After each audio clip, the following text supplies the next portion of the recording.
Ok, ahí ya está viendo la pantalla, ¿verdad? ¿Sí se ve? Sí. Ok. Sí. Yo empecé, ¿sí empezó a grabar? Ah, sí. Muy bien. Entonces, vamos a empezar con conceptos fundamentales de la transferencia del calor. Ahora, ¿qué es la transferencia del calor? Como cualquier fenómeno de transporte, necesitamos una fuerza impulsora y una resistencia, o sea, una resistencia que lo compense. En el caso específico de la transferencia de calor, la fuerza impulsora, lo que impulsa la transferencia, valga la redundancia, es un cambio en la temperatura, una diferencia de temperaturas, no un cambio, una diferencia de temperaturas. Y tenemos su respectiva resistencia, que es la resistencia térmica. Ahora, muy importante que entiendan esto, porque luego se confunden después. No es lo mismo temperatura que calor, ¿ok? La temperatura, como aquí lo dice, es una magnitud proporcional a la energía que se contiene en un sistema. Aquí fíjense en estas imágenes que tenemos aquí. Tenemos un sólido y a pesar de que un sólido tiene una estructura y es un sólido como lo conocemos, las moléculas, los átomos dentro de su estructura siguen teniendo movimiento. Está restringido, ciertamente, por su naturaleza, pero sigue habiendo movimiento. ¿Ok? En un líquido, pues sabemos que hay más libertad de movimiento, ya sabemos las propiedades de un líquido que toman la forma del recipiente, chalala, chalala, y en ese caso, en el caso específico de los líquidos, hay un poco más de movimiento en las moléculas dentro del mismo bulto de la sustancia, ¿no? Y en el gas, pues ya lo vimos, esto ya se lo saben de memoria, las moléculas son un poco más libres, hay muchísimo más espacio, las interacciones son significativamente menores que las de los líquidos y los sólidos, y pues se están moviendo por todos lados, ¿no? Entonces la temperatura, en un sentido, nos dice qué tanta energía hay en un sistema, en una cantidad de masa, ¿sí? Por ejemplo, en un gas, pues la energía cinética de las moléculas va a ser translacional, o sea, porque se están moviendo por todo el contenedor o el medio que están, rotacional, porque cada una de las moléculas puede cambiar de dirección sobre sus ejes, y vibracional, como en el caso de esta cosita que está aquí, que es como cualquier molécula compleja de más de dos átomos, pues va a haber incluso de dos átomos, va a haber vibraciones, diferentes vibraciones, estiramientos en un mismo plano, etc., ¿no? Entonces, todo ese tipo de movimientos lo tomamos nosotros como referencia para nosotros medir, entre comillas, lo que es la temperatura. ¿Okay? Entonces, la temperatura nos da una idea de la magnitud de la energía que está contenida en un sistema. ¿Okay? Es un número que nosotros medimos en escalas que nosotros definimos arbitrariamente, como la de Celsius, centígrados, Fahrenheit, por ejemplo. Entonces, no es lo mismo calor y temperatura. ¿Ok? Calor, entiéndase como calor, energía en tránsito. Por ejemplo, si nosotros tenemos sistemas cerrados, podemos medir la temperatura de esa sustancia, ¿no? Sea sólido, líquido o gas. Pero no le vamos a llamar calor hasta que cruce una frontera. Mientras esté dentro del mismo sistema, digamos aquí, si medimos la temperatura del sólido, esa temperatura va a ser referencia, va a ser proporcional a la energía interna de ese sistema. ¿Sí? Ya que tengamos un proceso que haya transferencia de calor, sea por conducción, radiación o convección, ahora sí le vamos a llamar calor, porque es la misma energía, pero ahora está pasando de un lado a otro. Ahora, otro concepto que necesito que entiendan muy bien, que se aprendan desde ahorita, bueno, dos conceptos es temperatura constante y temperatura uniforme. No es lo mismo. La temperatura puede ser constante y uniforme, pero no necesariamente constante y uniforme. ¿Ok? ¿A qué me refiero con esto? Bueno, ustedes saben que para que haya transferencia de calor entre dos cuerpos, objetos, materiales, moléculas, lo que sea, la cantidad de energía, o sea, la temperatura, tiene que ser diferente. Siempre va del que tiene mayor al que tiene menor energía. Siempre. Si no, es una aberración. ¿Sí? No existe la transferencia de un sistema de menor temperatura a uno de mayor temperatura. Ahora, temperatura uniforme se refiere que en todo el cuerpo la temperatura es igual. O sea, tenemos la misma temperatura en todos los puntos de ese volumen de control o de ese volumen de nuestro cuerpo o en cualquier punto de una superficie. ¿Sí? Eso significa temperatura uniforme. Por ejemplo, en este cubo rojo y en esta superficie roja, la temperatura es uniforme, porque en todo el cubo rojo y en todo el cuadro rojo, la temperatura es igual. Ahora, no es lo mismo que sea constante, porque el que sea constante implica que no cambia en el tiempo, ¿sí? Una temperatura, como en este caso, en estos elementos, la temperatura siempre es uniforme, porque la temperatura en cualquier punto del cuerpo o de la superficie es la misma, pero no es la misma de un momento a otro. ¿Sí me explico? Aquí en estos dos casos, la temperatura siempre es uniforme, pero no es constante. ¿Preguntas con esto? ¿Sí se entendió bien? Sí. Ok. Bueno, entonces esto sí, porque luego se los quiero que sí lo entiendan bien, porque luego se confunden bastante. Ahorita lo primero que vamos a estar haciendo es trabajar con sistemas en estado estable, es decir, cuando la temperatura ya es constante, ¿sí? En este caso, constante y uniforme. O sea, ya vamos a trabajar ya cuando están en equilibrio, pero bueno, eso es punto y aparte. Ok, entonces ya hasta ahorita lo que habíamos visto hasta ahorita, lo que han visto hasta ahorita son cantidades, mejor dicho, la perspectiva que tienen hasta ahorita es la perspectiva termodinámica, ¿no? Si cambia un sistema de tal condición a tal condición, ¿cuál es la cantidad de calor o trabajo que se genera? ¿Ok? Sabemos la cantidad, sabemos eh, cuánto calor se tiene que transferir en un sistema si hay un cambio de condiciones, pero no nos hemos parado a pensar en el cómo se está transfiriendo esa energía, cómo está llegando, cómo se está liberando en ese sistema. Entonces es lo que vamos a estar viendo ahorita. Los modos de transferencia. El primero que vamos a ver es la conducción. Se considera la conducción como una difusión de energía a través del movimiento aleatorio de las moléculas. Ya habíamos visto acá que aunque estemos sólido, líquido o gas, las moléculas siempre se van a estar moviendo, los átomos. Esto es válido para cualquier temperatura diferente del cero absoluto. El cero absoluto experimentalmente jamás se ha llegado a obtener, o sea, es como una idealidad, ¿no? Se ha llegado a temperaturas muy, muy bajas, pero no lo suficiente como para decir que es el cero absoluto. Entonces, para un sistema, para una sustancia que esté a cualquier temperatura, que no sea el cero absoluto, o sea, cualquier temperatura, va a haber movimiento, ¿sí? Movimiento aleatorio de sus moléculas. Obviamente que con las restricciones depende de cada fase, ¿no? Pero siempre va a haber movimiento. Entonces, nosotros consideramos que la conducción se lleva mayoritariamente o se contempla mejor en sistemas en los que es un sólido o un fluido estacionario. Es decir, si ustedes tienen un contenedor con, no sé, agua, aceite, tal, podemos contemplar la conducción a través de ese líquido, además de otros que vamos a considerar después. Pero bueno, entonces, la conducción a través de un sólido, igual que como lo habíamos dicho, se va a llevar a cabo desde la temperatura mayor a la temperatura menor. En este caso, este cuadrito azul está representando una placa, no, bueno, sí, una placa de espesor L. Y las temperaturas significa, de un lado está en contacto con una superficie o con un medio que está a temperatura 1 constante y del otro lado a una temperatura 2 constante. Entonces, a través de ese material se va a llevar a cabo la transferencia de calor, va a haber conducción. ¿En qué dirección? Siempre de la temperatura mayor a la temperatura menor. Ahora, lo importante aquí es este perfil de temperaturas.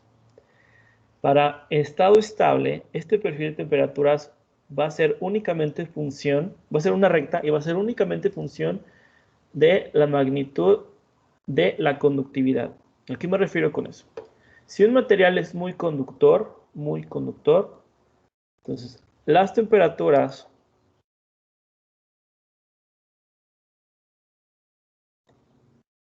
a los dos lados van a ser muy similares, ¿sí? O sea, imagínense que es una placa de, no sé, aluminio. De un lado tienen imagínense un sartén. De un lado tienen el calor de la estufa y del otro lado tienen la comida. Si es un material muy conductor, es decir, que es muy eficiente en transferir el calor, la temperatura a la que va a llegar la superficie del sartén que va a estar en contacto con la comida va a ser muy similar a la de la flama. Al contrario, si es un material si es un aislante, es decir, que se tarda mucho en transferir la misma cantidad de calor, la diferencia entre esas dos temperaturas va a ser mayor. Ahora, esta pendiente va a ser dada por nada más la magnitud de la conductividad térmica. ¿Ok? Entonces, esta es la forma en la que expresamos el flujo de calor por conducción.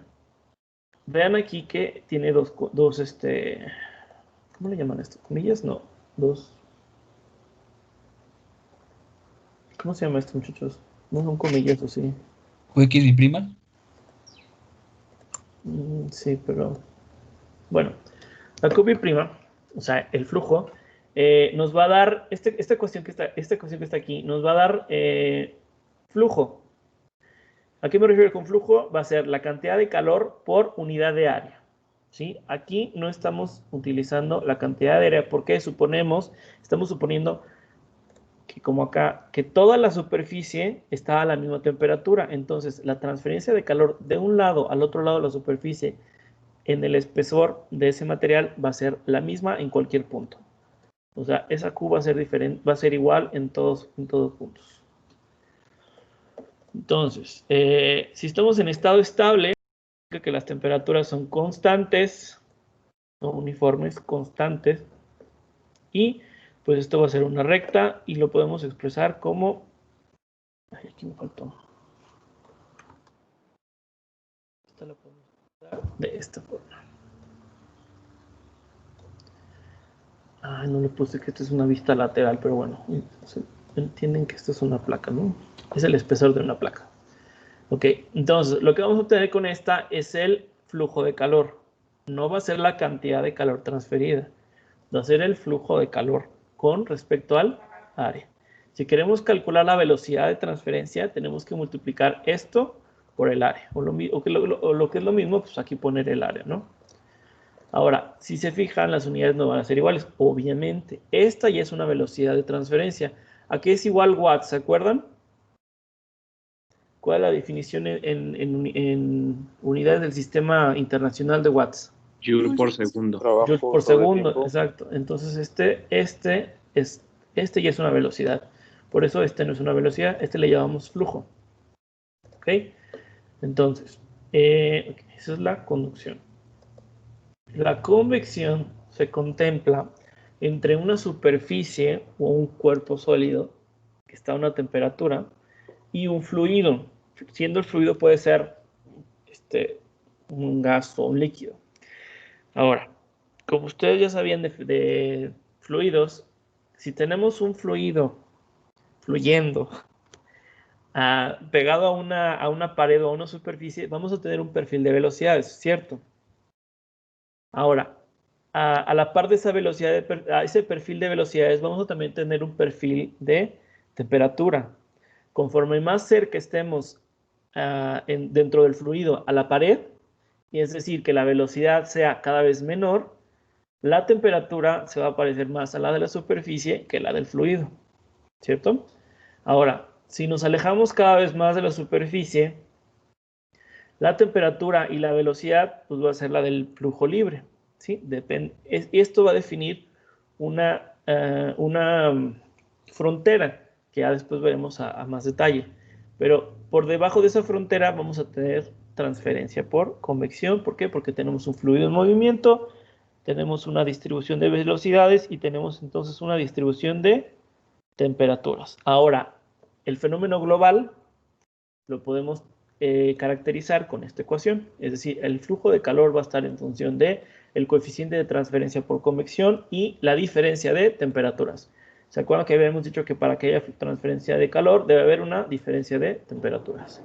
Ahora, si por alguna razón ustedes tuvieran aquí que la temperatura del fluido es mayor que la temperatura de la superficie, pues esto les va a salir el signo negativo. Lo único que significa es que la velocidad, la transferencia de calor es al contrario de lo que ustedes habían supuesto, o lo que está esquematizado, ¿sí? No es para que se espanten. Entonces, lo mismo, si queremos la velocidad, hay que multiplicarlo por el área de transferencia. Ya después veremos a detalle qué me refiero con eso.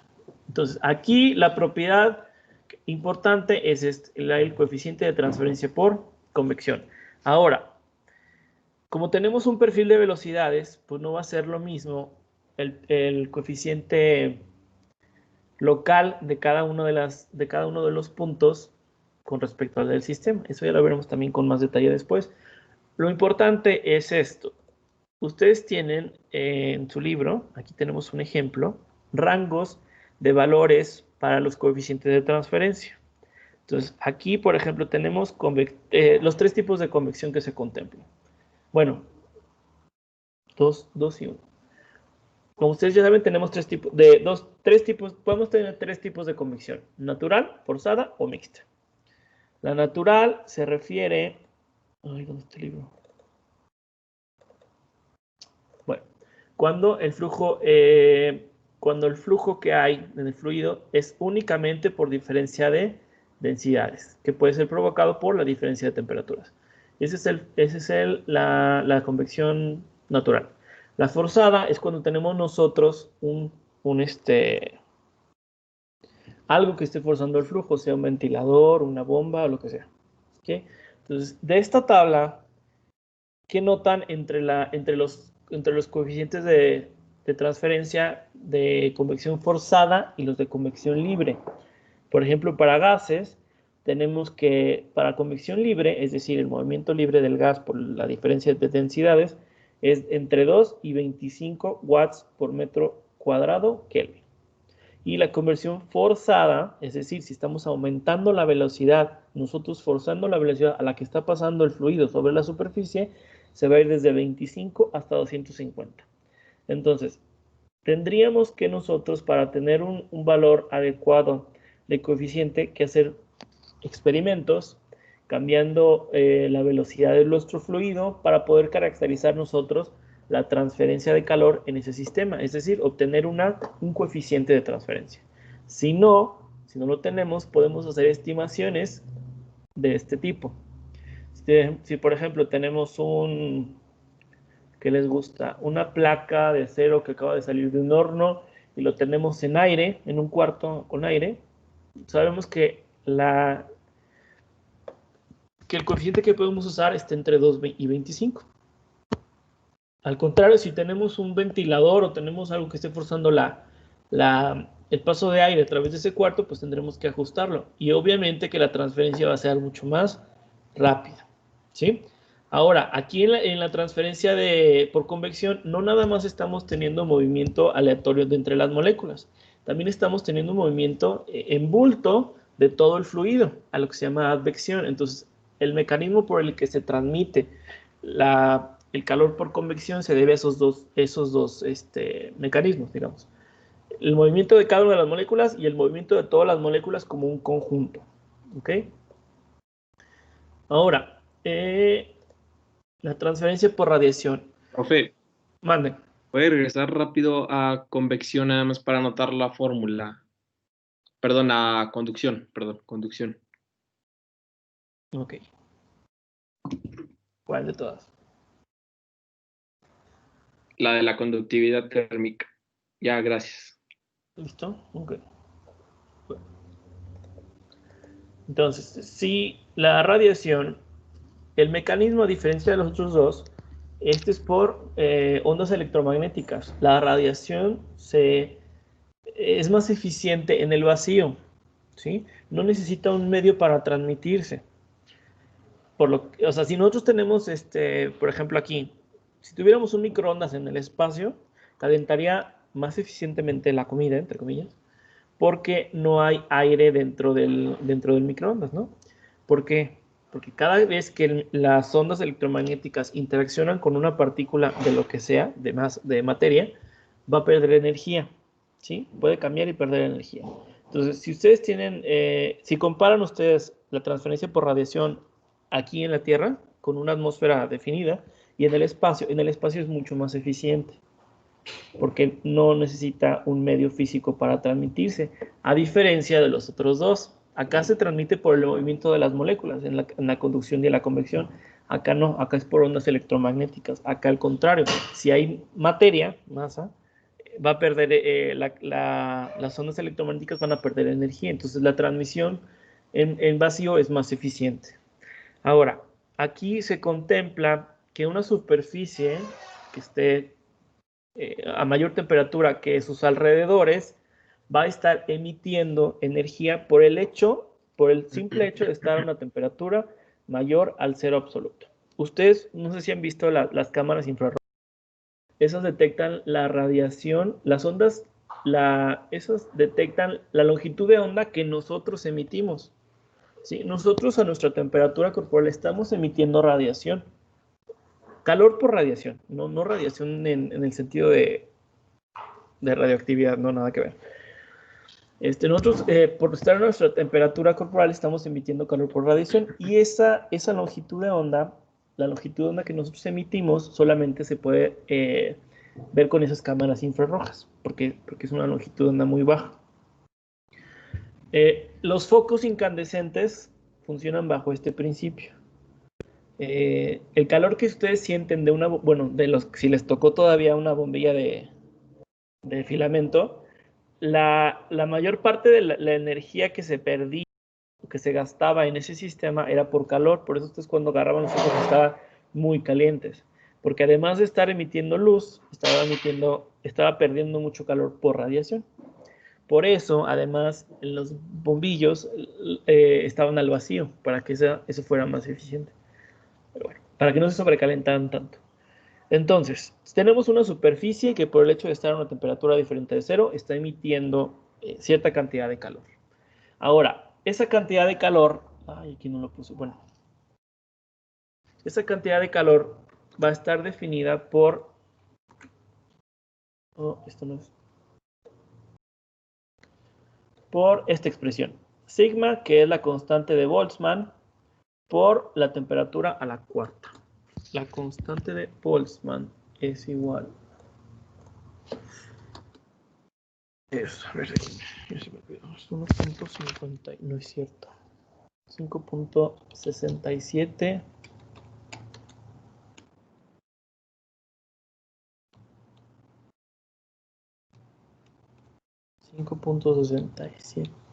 Ajá, aquí es watts por metro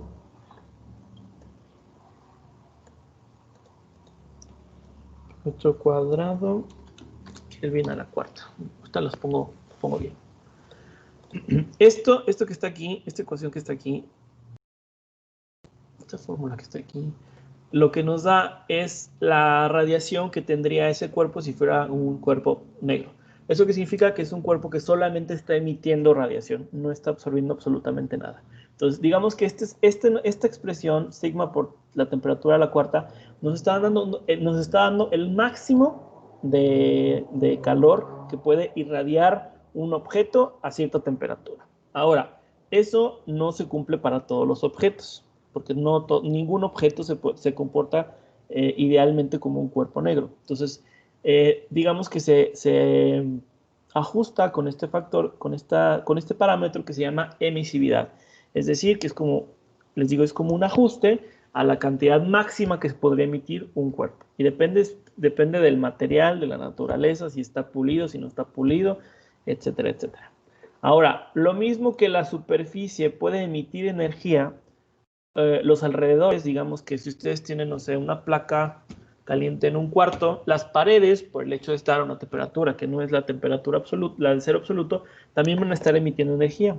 De la misma forma, la cantidad máxima va a estar dada por el calor, la radiación de un cuerpo negro, y va a estar ajustada en nuestro sistema a la cantidad de calor, de cantidad de radiación que puede absorber nuestro material, ¿sí? Entonces, la emisividad es qué tanto puede emitir con respecto a el cuerpo negro, o sea, qué tanto porcentaje del máximo que puede emitir está emitiendo. Y esta es qué tanto puede absorber de lo que está emitiendo la pared, de lo que está emitiendo los alrededores. Por eso se llama emisividad y absortividad. Lo que podemos emitir y lo que se puede absorber. Entonces, si se hace la consideración de que un material tiene la misma emisividad y una absortividad, entonces la cantidad neta de radiación que puede estar recibiendo y emitiendo un cuerpo va a ser pues lo que emite menos lo que absorbe. Si contemplamos que estos son iguales, pues nos va a quedar de esta forma. Esta es de la que más, estas dos formas son las que más vamos a utilizar. Mejor dicho, esta de abajo es la que vamos a utilizar más, que es la emisividad por la constante de Boltzmann, por la diferencia de temperaturas, por la diferencia de las temperaturas a la cuarta. Hay otra forma alternativa de expresar esta misma. Si se fijan, esta se parece mucho más a la de la convección y tenemos un pseudo coeficiente de transferencia por radiación. Este coeficiente no es como el de convección, no lo vamos a tener tabulado ni graficado. ¿Por qué? Porque depende de las temperaturas de la superficie y de los alrededores. Se puede calcular de esta forma, pero solamente se puede calcular si se conocen pues, las temperaturas de la superficie y de los alrededores. Entonces ya nos puede quedar la misma expresión como si fuera la transferencia por convección. Ahora, lo mismo, para poder nosotros tener la velocidad en joules por segundo, lo único que hay que hacer es multiplicarlo por el área. Ok, preguntas hasta aquí. Profe, en la constante no es por 10 a la... Es que yo lo tengo como por 10 a la Sí, menos 8. sí, por eso lo he hecho aquí. Ah, ok. Sí, sí. No, nadie seguros. Bueno, ya cuando veamos ejemplos, a ver si les salen las putas.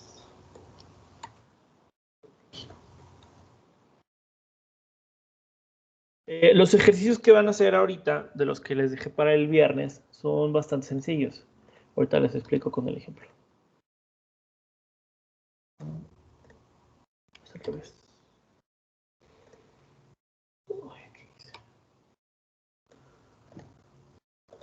Esta es la cuarta. 15. Vamos a hacerlo más pequeño. Esta es la constante de Boltzmann.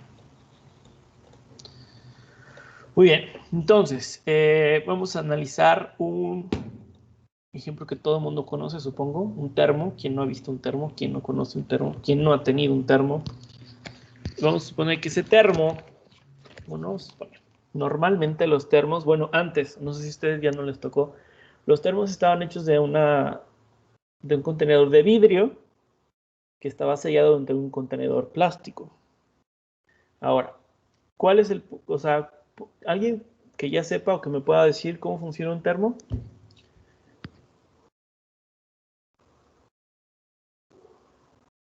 Pues ahí ¿Por qué los construimos de esa forma? Se genera como un vacío, ¿no? Entre los dos materiales. Se genera, no. Puede haber Bueno, vacío, depende de si se hace o no con vacío, sí, eso no. Pero ¿para qué? ¿Para qué se hace ese vacío? ¿O para qué se deja ese espacio? Para que evite el Para contacto evitar con la la transferencia. cámara exterior. Para que evite el contacto con el exterior. Ajá. Y de esa forma estamos disminuyendo ¿qué? la transferencia de La calor, ¿Por qué? ¿Por cambio de calor. conducción transferidor o qué? porque hay conducción va a haber conducción entre el fluido que está dentro y la pared y va a haber convección con la parte externa, ¿no? Entonces está evitando esa convección. Exactamente. Entonces, nosotros dentro del mismo líquido, por las diferencias de temperatura que se generan dentro del mismo líquido, va a haber convección, transferencia de calor por convección hacia la pared del primer contenedor, que puede ser de plástico o antes era de vidrio.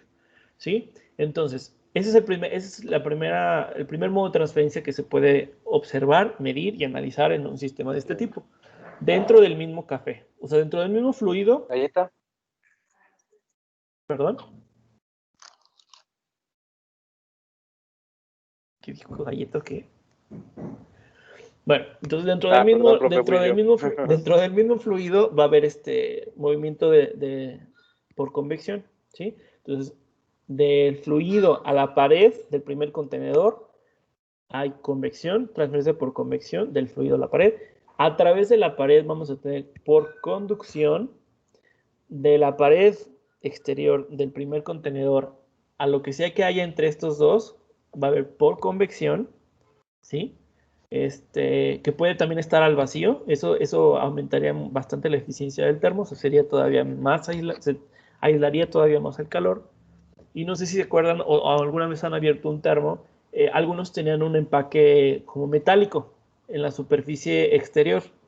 ¿Por qué? Porque además de que a partir del primer envase, no solamente tenemos transferencia por convección al aire, si es que hay aire, sino que además tenemos radiación entre los dos contenedores. Entonces, por eso le ponían aquí a veces en la primera cubierta, como si fuera papel aluminio, para reflejar el calor que se estuviera emitiendo del primer contenedor. Entonces, esa es una ruta.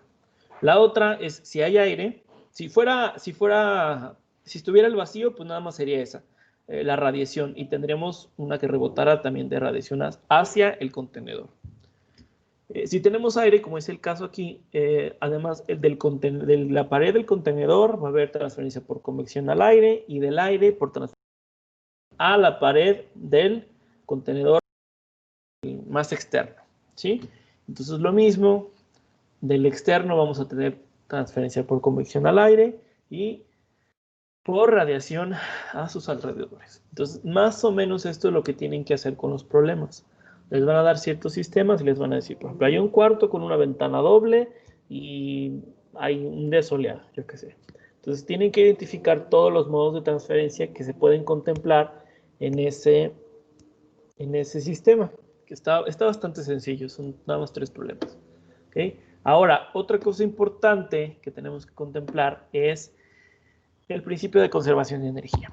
Ya vimos los modos en los que podemos transferir energía, pero esos van a ser solamente una parte del todo. Aquí es como, ¿por qué no lo puse? Vamos a poner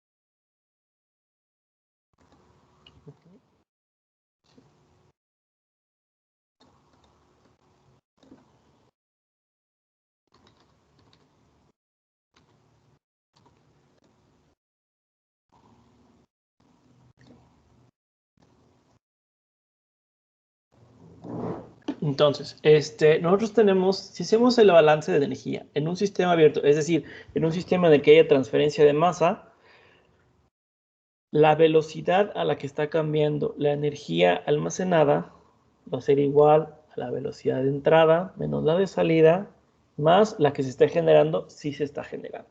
¿Ok? Ahora, lo importante de esto es que estos modos de transferencia no nada más están ahí de adorno.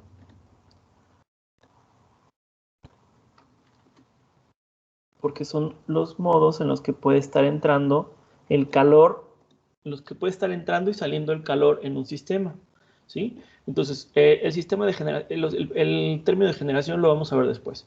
Pero entonces, el balance quedaría así. El cambio de energía almacenada, la velocidad con la que está cambiando la transferencia de calor en un sistema va a ser igual a la velocidad con la que está entrando el calor al sistema menos la velocidad en la que está saliendo más la que se está generando. Ahora, los modos en los que esté entrando o saliendo pueden ser esos 3. Puede que en algún sistema uno se contemple y uno no. Ya lo iremos viendo. Eso es en un sistema abierto en cualquier instante. Lo que tenemos aquí son velocidades, ¿sí? No son cantidades de calor definidas, no son joules, son watts. joules por segundo, pero son velocidades. ¿Ok?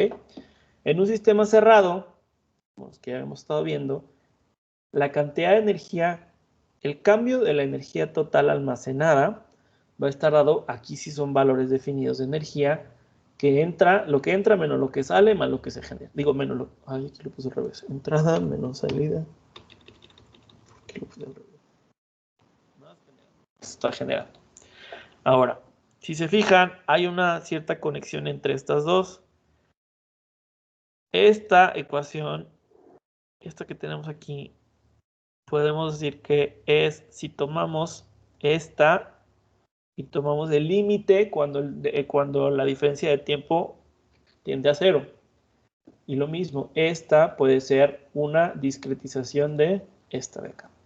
A lo que voy es que si nosotros tenemos un sistema y lo estamos analizando como un sistema cerrado, podemos calcular nosotros la cantidad de calor que se está intercambiando total en cierto periodo de tiempo. Y ese cierto periodo de tiempo puede ser diferente y puede ser que lo estemos tomando al principio o al final de nuestro proceso. ¿Sí? A diferencia del de un sistema abierto. Si tenemos un sistema abierto y solo estamos contemplando un instante, lo que estamos calculando nosotros con esto es la pendiente. Es qué tan rápido está cambiando la velocidad de la energía almacenada en nuestro sistema. ¿Sí? Eso lo podemos también tomar a cualquier tiempo. Ahora, para un sistema en estado estable, es decir, para que las condiciones ya son estables o constantes, el cambio de energía almacenada o la velocidad de cambio o el cambio van a ser igual a cero. No significa que no vaya a haber transferencia de calor, significa que la velocidad es constante. ¿Sí? Y para cualquier sistema se supone que las propiedades son constantes, dígase la conductividad, la densidad o la conductividad térmica. Pero eso ya lo iremos viendo conforme los ejemplos. Entonces, mañana vamos a ver ¿cómo se llama? Ya vamos a empezar con los ejemplos. Vamos a empezar con los ejemplos y vamos a ver mecanismos combinados.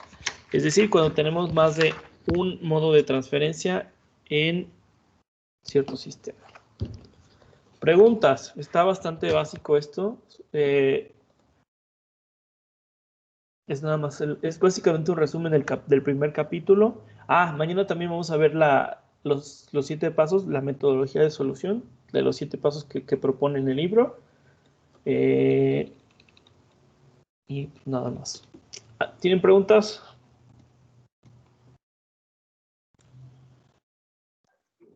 Ya mañana, profe, en lo que procesamos. ¿Cómo? En lo que procesamos. Bueno. Entonces... Bueno, pues si no tienen preguntas, nos vemos mañana.